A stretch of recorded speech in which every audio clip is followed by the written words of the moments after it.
Hello guys, do you know the difference between medical tourism and wellness tourism? No? Okay, let's find out. First of all will see about that health tourism. उससे पहले हम लोग जानेंगे tourism होता क्या है।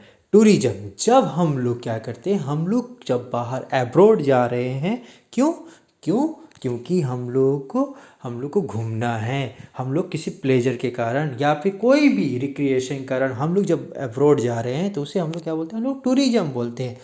जहाँ पे अब हेल्थ टूरिज्म की बात कर रहा हूँ मैं, तो हेल्थ टूरिज्म क्या है आपका, क्या जब हम लोग अपने हेल्थ के पर्सपेक्टिव से हम लोग हेल्थ के पर्सपेक्टिव से हम लोग जब एब्रॉड जा रहे हैं किसी भी अदर कंट्रीज़ में, या तो वो ट्रीटमेंट के पर्पज़ से या फिर वह प्रिवेंटिव और इम्प्रूवमेंट के पर्पज़ से, तो उसे बोलते हैं हम लोग हेल्थ टूरिज्म। इसके मेजरली आपके दो पार्ट हैं, wellness tourism and medical tourism. Wellness tourism क्या होता है? वेलनेस टूरिज्म बेसिकली फोकस करता है इम्प्रूवमेंट और प्रिवेंटिव का। बेसिकली क्या फोकस करता है? इम्प्रूवमेंट और प्रिवेंटिव पे। जहाँ पे मेडिकल टूरिज्म किसी फोकस करता है ट्रीटमेंट और क्योर पे। समझ में आ रही बात है? Okay, first of all will say about wellness tourism. Wellness tourism में देखिए क्या है, पहले हम लोग जब आते हैं हम लोग बाहर, हमने जैसे बात किया इम्प्रूवमेंट और प्रिवेंटिव मेजर से, तो क्या होगा, फर्स्ट हम लोग बॉडी मसाज कराने के लिए लोग यूजुअली कहाँ जाते हैं? थाईलैंड जाते हैं। स्पेशली इंडियंस बहुत ज़्यादा मात्रा में कहाँ जाते हैं, आपको जाते हैं थाईलैंड में।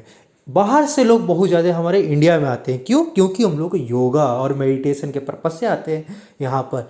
फिर एक्यूपंक्चर जो चाइनीज़ मेडिसिन है, चाइना में ये यूजुअली वहाँ पे लोग जाते हैं, कोई भी नर्व की इंजरी हुई या फिर नर्व में कोई भी प्रकार का दिक्कत होती है तो वो उसके लिए एक्यूपंक्चर किए जाते हैं। वहाँ पे कपिंग मेथड भी होती है, बहुत सारे वहाँ पे जाते हैं। टर्किश बाथ बहुत ही पॉपुलर है वहाँ पे टर्की में, जो उसके लिए वहाँ पे लोग टर्किश बाथ जाते हैं। थर्मल स्विमिंग पूल के लिए भी बहुत ज़्यादा अब्रॉड जाते हैं, जहाँ पे क्या होती है कि गर्म गर्म स्विमिंग पूल में गर्म गर्म वो स्टीम बाथ लेते हैं। ठीक, मेडिकल टूरिज्म की जो मैं बात कर रहा हूँ, मेडिकल टूरिज्म में क्या होता है कि बाहर से लोग यूजुअली इंडिया में आपको देखने के लिए बहुत ज़्यादा मिल जाएगा। क्यों? क्योंकि यहाँ पे कार्डियोलॉजिस्ट की जो रेट है वह सस्ती है।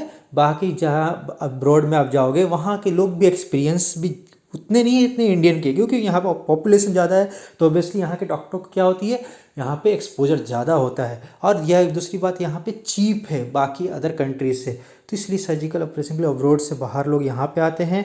डेंटिस्ट्री के लिए भी यहाँ पे आते हैं, कॉस्मेटिक सर्जरी के लिए अब आते हैं यहाँ पे, फेस सर्जरी कराने के लिए यहाँ पे, आपको फेस ट्रांसप्लांट कराने के लिए, लिप, बहुत सारी चीज़ें आपके लिए उसको भी आते हैं। आपको रिहेबिलिटेशन के लिए भी लोग जाते हैं, बहुत सारा आपका जो आपको तंबाकू के हुए या फिर कैंसर पे हुए, ये सारी चीज़ों के लिए लोग क्या होते हैं, एब्रॉड जा रहे होते हैं या फिर इंडिया में आ रहे वापस, उसको हम लोग डिजीज ट्रीटमेंट, कोई भी स्पेसिफिक डिजीज के लिए भी क्या होता है कि आपको वो ट्रीटमेंट के लिए, जैसा आपको समझ में आ गया।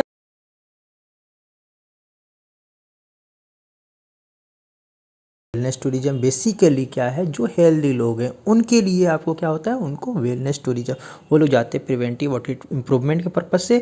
अब मेडिकल टूरिज्म किनको चाहिए? ऑब्वियसली जो बंदा क्या है, बीमार है, उसको ऑब्वियसली क्या होगा, उसको ट्रीटमेंट की ज़रूरत पड़ेगी, क्योर की ज़रूरत पड़ेगी, तो वो देखेगा अपने कंट्री में क्या है, सस्ता है कि महंगा है, और उसके फिर वो कंपेयर करेगा बाहर के। अगर वो उस पर्पज़ से क्या होगा, ऑब्वियसली हर लोगों को क्या चीप चाहिए, चाहे वो इंडियन मेंटेलिटी हो या वेस्टर्न मेंटेलिटी हो, हर बंदे को चीप चाहिए।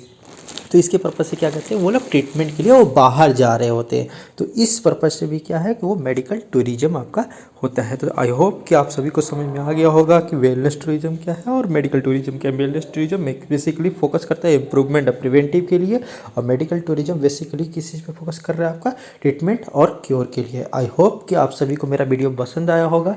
अगर पसंद आ गया तो लाइक सब्सक्राइब प्लीज़ कीजिएगा। Thank you so much.